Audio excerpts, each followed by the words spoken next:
Hello बच्चों, कैसे हैं आप सभी। उम्मीद करती हूँ आप सभी बहुत अच्छे से होंगे। कक्षा की शुरुआत करते हैं। आज का पाठ है हमारा दोहावली कविता।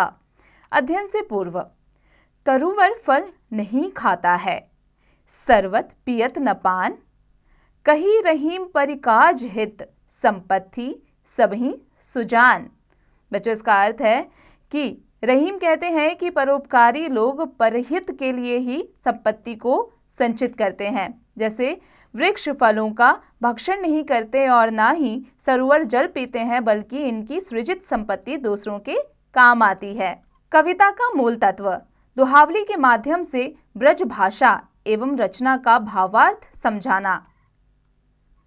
सूरदास के 10 प्रसिद्ध दोहे।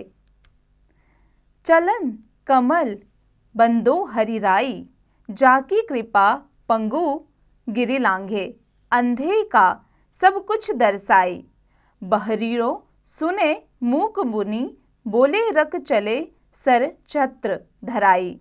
सूरदास स्वामी करुणमय, बार बार बंदो ते ही पाई, खंजन नैन रूप मदमाते।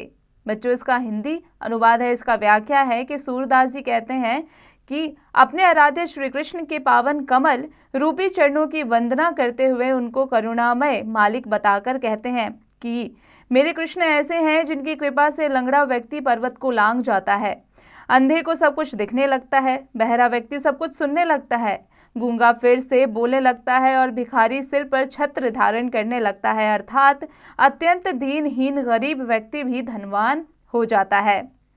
अतिशय चारु चपल अनियारे, पल पिंजरा न समाते, चली चली जात निकट श्रवणन के, उलट पुलट तांटक फांदताते। सूरदास अंजन गुण अटके, नत्रु अब ही उड़ जाते। बच्चों, सूरदास जी कहते हैं कि सूरदास वास्तव में जन्मधान नहीं थे, क्योंकि श्रृंगार तथा रंग रूपादि का जो वर्णन उन्होंने किया है वैसा कोई जन्माधन नहीं कर सकता। डॉक्टर हजारी प्रसाद द्विवेदी ने इसी बारे में लिखा था कि सूर सागर के कुछ पदों से यह ध्वनि अवश्य निकलती है कि सूरदास अपने जन्म का अंधा और कर्म का भागा कहते हैं, पर सब समय इसके अक्षरार्थ को ही प्रधान नहीं मानना चाहिए।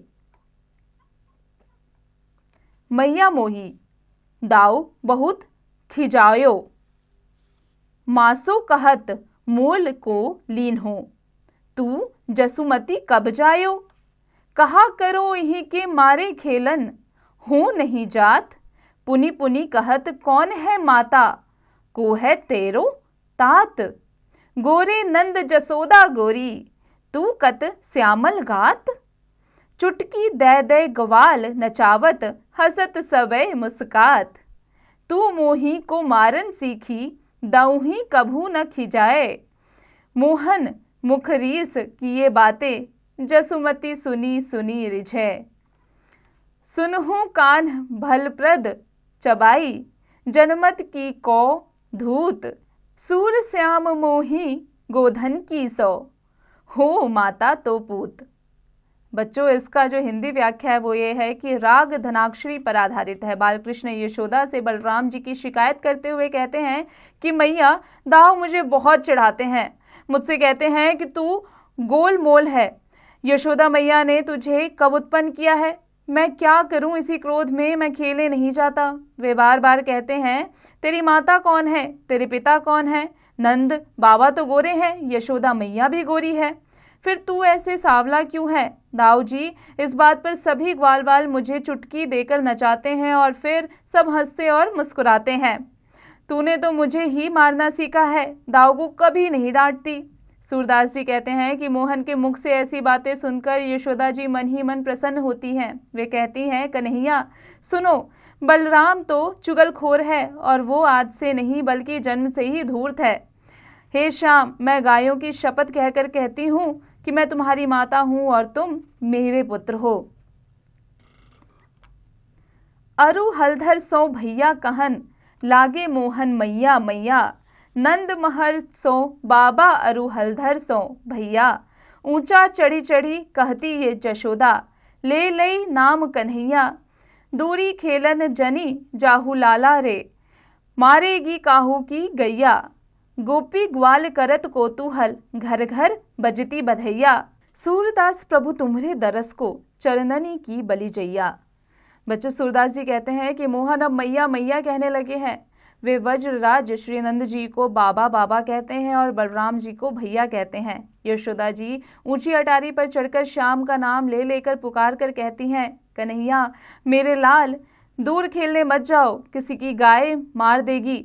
गोपियां और गोप आनंद कौतुक मना रहे हैं, घर घर बधाई बज रही है। सूरदास जी कहते हैं कि प्रभु आपका दर्शन पाने के लिए मैं आपके चरणों पर ही न्यौछावर हूँ। मैया मोही मैं नहीं माखन खायो, भोर भयो गैयन के पीछे मधुबन मोही पठायो। चार पहर बंसी बट भटक्यो, साँझ परे घर आयो। मैं बालक बहियन को छोटो, छीको की विधि पायो। ग्वाल बाल सब बैर पड़े हैं, बरबस मुख लपटायो।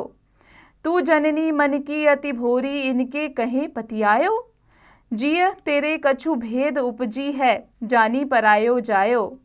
सहले अपनी लकुटी कमरिया, बहुत ही नाच नचायो। सूरदास तब बहसी जसोदा, ले उठ कंठ लगायो। इसका अर्थ है, रामकली राग में वृद्ध यह पद बहुत ही लोकप्रिय है। बाल्यकाल में ही श्री कृष्ण दूध में पीने में आनाकानी किया करते थे। तब एक दिन माता यशोदा ने प्रलोभन दिया, उन्हें लोभ दिया कि कान्हा तुम रोज कच्चा दूध पिया करो, इससे तेरी चोटी दाव जैसी मोटी और लंबी हो जाएगी। मैया के कहने पर कान्हा दूध पीने लगे। अधिक समय बीतने पर एक दिन कन्हैया बोले, मैया मेरी ये चोटी कब बढ़ेगी? दूध पीते हुए मुझे कितना समय हो गया, लेकिन मेरी ये चोटी तो बढ़ ही नहीं रही। फिर एक दिन क्या होता है कि जब बहुत सारे ग्वाल बाल आकर जब मैया यशोदा को ये कहती है कि आपके कृष्ण आकर हमारे माखन खा जाते हैं, हमारी मटकी फोड़ देते हैं, तो कृष्ण जी कहते हैं कि मैया मैं तो एक छोटा सा बच्चा हूँ, दोपहर को मैं बंसी बजाता हूँ और शाम को मैं घर लौट कर आ जाता हूँ। तू इनकी बातों पे मत आ, इन ग्वाल बाल की बातों पे मत आ, मैं ऐसा कुछ भी नहीं करता। मैया मोही कभू बढ़ेगी चोटी, किति बेर मोही दूध पियत, भर यह अजहू है छोटी। तू तो कहती बल्कि बेनी, जो है लांबी मोटी। काठत गुहत नहावत जय, नागिर सी हुई मोटी। काचो दूध पियावती, पची पची देती न माखन रोटी। सूरदास त्रिभुवन मनमोहन, हरि हलधर की जोटी। जब कृष्ण जी दूध नहीं पीते थे तो यशोदा जी कहती थी कि अगर तुम दूध पियोगे, कच्चा दूध पियोगे, तो तुम्हारी चोटी जो है वो दाव जैसी लंबी और मोटी हो जाएगी, जो नागिन जैसी बल खाती रहेगी।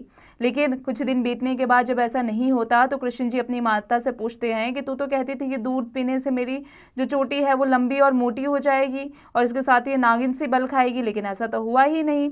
तब यशोदा जी कहती हैं कि शायद इसलिए कि तू मुझे नित्य नहलाकर बालों में कंघी से संवारती है, चोटी गूंथती है जिससे चोटी बढ़कर नागिन से लंबी हो जाए, कच्चा दूध भी पिलाती है। इस चोटी के कारण ही तू मुझे माखन और रोटी भी नहीं देती है। इतना कहकर श्री कृष्ण रूठ जाते हैं। सूरदास जी कहते हैं कि तीनों लोकों में श्री कृष्ण और बलराम की जोड़ी मन को सुख पहुंचाने वाली है। जसोदा हरि पालने झुलावे, हलरावे दुलरावे महलावे, जोए सोए कछुगावे। मेरे लाल को आओ निंदरिया, कहे न आनी सुनवावे। तू काहे नहीं बैगही आवे, तो को कान्हा बुलावे। कभू पलक हरी मुंदी लेत है, कभू अधर फरकावे। सोवत जानी मौन होवे के, रही करी करी सैन बतावे। इही अंतर अकुलाई उठे हरि, जसुमति मधुरैं गावे। जो सुख सुर अमर, मुनि दुर्लभ सो नंद भामिनी पावे। इसके का जो भावार्थ है वो ये है कि श्री यशोदा जी श्याम को पल्ले में झुला रही हैं, कभी झुलाती हैं, कभी प्यार करके पुचकारती हैं और चाहे जो कुछ गाती जा रही हैं। वे गाते हुए कहती हैं कि निद्रा यानी नींद, तू मेरे लाल के पास आ, तू क्यों आकर इसे सुलाती नहीं, तू झटपट क्यों नहीं आती, तुझे कन्हैया बुला रहा है। श्याम सुंदर कभी पलके बंद कर लेते हैं, कभी अधर पकड़ फड़काने लगते हैं। उन्हें सोते समझकर माता चुप हो जाती है और दूसरी गोपियों को भी संकेत करके समझाती है कि ये सो रहा है तो तुम सब चुप हो जाओ। इसी बीच में श्याम आकुल होकर जग जाते हैं। यशोदा जी फिर मधुर स्वर से गीत गाने लगती हैं। सूरदास जी कहते हैं कि जो सुख देवी देवताओं तथा मुनियों के लिए भी दुर्लभ है, वही श्याम को बाल रूप में पाकर लाल पालन तथा प्यार करने का सुख श्री नंद पत्नी प्राप्त कर रही हैं। बुझत श्याम कौन तू मेरी, कहाँ रहती काकी है बेटी, देखी नहीं कहूँ ब्रज खोरी, काहे को हम ब्रजतन आवंती, खिलती रही हम अपनी पौरी, सुनत रहित श्रवणनी नंद ठोटा, करत फिर माखन दधी चोरी, तुमरो कहा चोरी हम लहें, खेलन चलो संग मिली जोरी, सूरदास प्रभु रसिक शिरोमणि, बातनी भुरई राधिका भोरी। इसका अर्थ है कि यह पद राग तोड़ी से बद्ध है। इसमें राधा के प्रथम मिलन के बारे में वर्णन किया गया है। श्री कृष्ण ने राधा से पूछा, हे गौरी तुम कौन हो, कहाँ रहती हो, किसकी पुत्री हो, हमने पहले कभी तुम्हें इन गलियों में नहीं देखा, तुम हमारे इस ब्रज में क्यों चली आई, अपने ही घर के आंगन में खेलती रहती। इतना सुनकर राधा बोली, मैं सुना करती थी कि नंद का लड़का माखन चोरी करता फिरता है। कृष्ण बोले कि हम तुम्हारा क्या चुरा लेंगे, अच्छा हम मिलजुल कर खेलते हैं।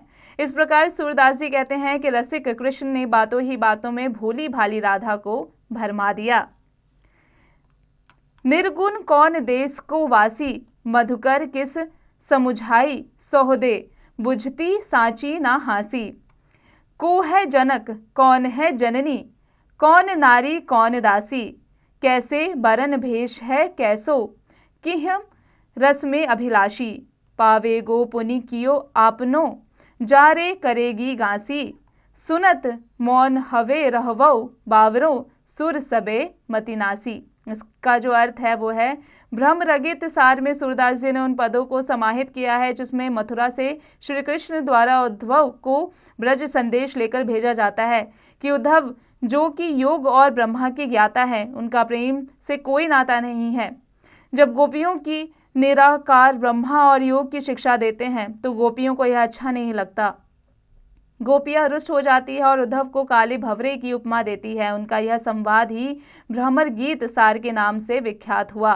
गोपियां उद्धव जी से कहती हैं कि तुम्हारा यह निर्गुण किस देश का रहने वाला है, सच में मैं सौगंध देकर पूछती हूँ, यह हंसी की बात नहीं है। इसके माता पिता नारी दासी आखिर कौन है, इनका रूप रंग और भेष कैसा है, किस रंग में उनकी रुचि है, यदि उनसे हमने छल किया तो तुम पाप और दंड के भागी होंगे। सूरदास जी कहते हैं कि गोपियों के इस तर्क के आगे उद्धव की बुद्धि कुंद हो गई और वे चुप हो गए।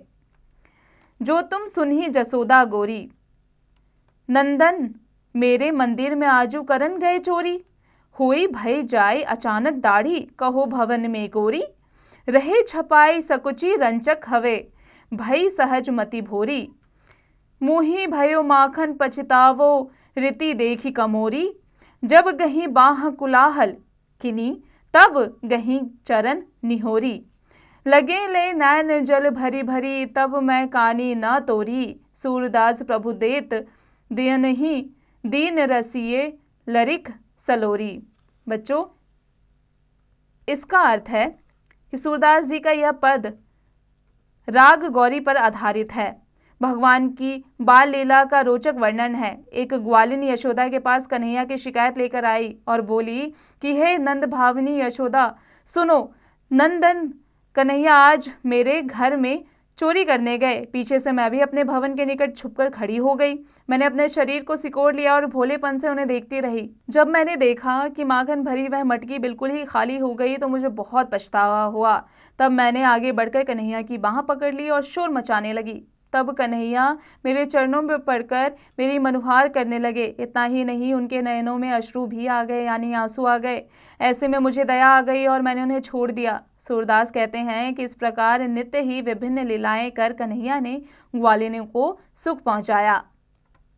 रहीम, रहीमन विपदा हु भली, जो थोड़े दिन होए, हित अनहित या जगत में, जानी परत सब कोय।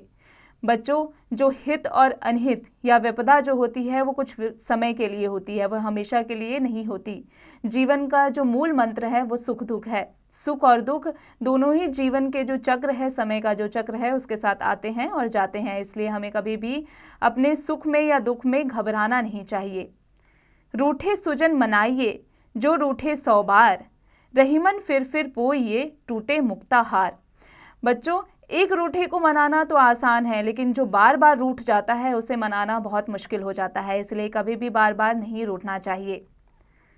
रहीमन पानी राखिए बिन पानी सब सुन, पानी बिना न उबरे मोती मानुष चुन। बच्चों, पानी का हम कितना दुरुपयोग करते हैं। यहाँ पर रहीम यही कहते हैं कि पानी को हमेशा हमें संजो कर रखना चाहिए, क्योंकि समुद्र से ही मोती निकलता है।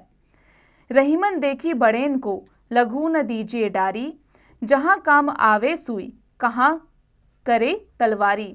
जहाँ आपकी एक छोटी सी बात से बात बन जाए, वहाँ पर आपको कभी भी अपना उग्र रूप यानी गुस्से वाला रूप नहीं दिखाना चाहिए, हमेशा प्रेम से काम चलाना चाहिए।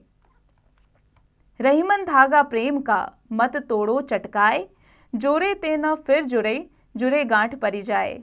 बच्चों, कभी भी हमें किसी का विश्वास नहीं तोड़ना चाहिए, क्योंकि जो विश्वास पहले होता है वो तोड़ने के बाद उसमें गांठ ज़रूर पड़ जाता है। कभी आपने देखा होगा कि जो धागा टूट जाता है, अगर उस धागे को हम बांधते हैं तो उसमें क्या होता है, गांठ पड़ जाती है। तो इसी प्रकार हमें कभी किसी का भरोसा नहीं तोड़ना चाहिए। आगे बढ़ते हैं और आ जाते हैं उच्चारण करें पर। अशियत करुणामय, श्यामल, नंदनदन, सकुची, नहावत, त्रिभुवन, रहीमन, मानुष, अनहित। बच्चों, अब आ जाते हैं इसके अभ्यास कार्य पर। बच्चों, इसका अभ्यास कार्य आप स्वयं कीजिएगा।